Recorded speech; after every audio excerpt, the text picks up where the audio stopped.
ముఖ్యమంత్రి బస్సులో పడుకొని పాలించడం చరిత్రలో ఎక్కడైనా జరిగిందా? దట్ ఈజ్ చంద్రబాబు అని అన్నారు పయ్యవులు కేశవ్ గారు. దాని మీద మాట్లాడడానికి పేరు నానిగారు రెడీగా ఉన్నారు అక్కడ. నమస్కారం నానిగారు. ఇప్పుడు పయ్యావుల కేశవ్ గారు ఏటన్నారు మీరు అన్నారా? భారతదేశంలో ఎక్కడా కూడా బస్సులో నిద్రపోయిన ముఖ్యమంత్రి ఎవడూ లేడని. మరి బస్సులో నిద్రపోయిన చంద్రబాబు మీద ఎందుకు సార్ మీరు మాటి మాటికి సెటర్లు వేస్తారు? ఎందుకు నిద్రపోయారు చంద్రబాబు నాయుడు గారు బస్సులో? మీరు ఎందుకు?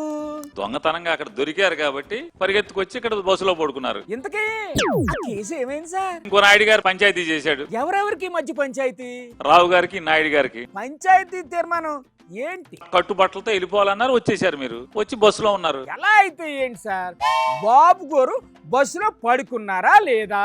బస్సులో ఉండాల్సిన కర్మే ఉంది, డ్రామా కాకపోతే. అంటే బస్సులో ఉండొద్దంటారా? దేనికి బస్సు ఎందుకు? మరి ఎక్కడ పడుకోమంటారు సార్ ఆయన్ని?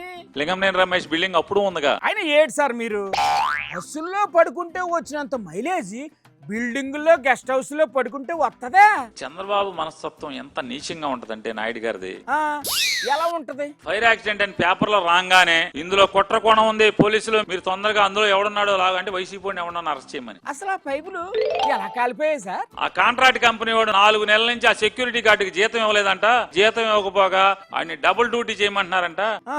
ఆడి ఫ్రస్ట్రేషన్ లోకి వెళ్ళి ఆడు అంటించాడని చెప్పని పోలీసులు చెప్తున్నారు. మరి ఎల్లో మీడియాలో రాశారా సార్ ఈ పాయింట్? ఈనాడు ఆంధ్రజ్యోతికి వచ్చేప్పటికి అశ్వత్థామ హత కుంజరాలుగా సూపర్వైజర్ ఎక్కువ డ్యూటీ వేయటం వల్ల ఫ్రస్ట్రేషన్ అంటించాడని చెప్పని. ఏటా 4 నెలల జీతం ఇవ్వలేదని రాయలేదా? 4 నెలల జీతం మింగేశారు. అదే మరి ఎల్లో మీడియా చేసే జిమ్మిక్కులు ఏ మాటగా మాట చెప్పుకోవాలి సార్.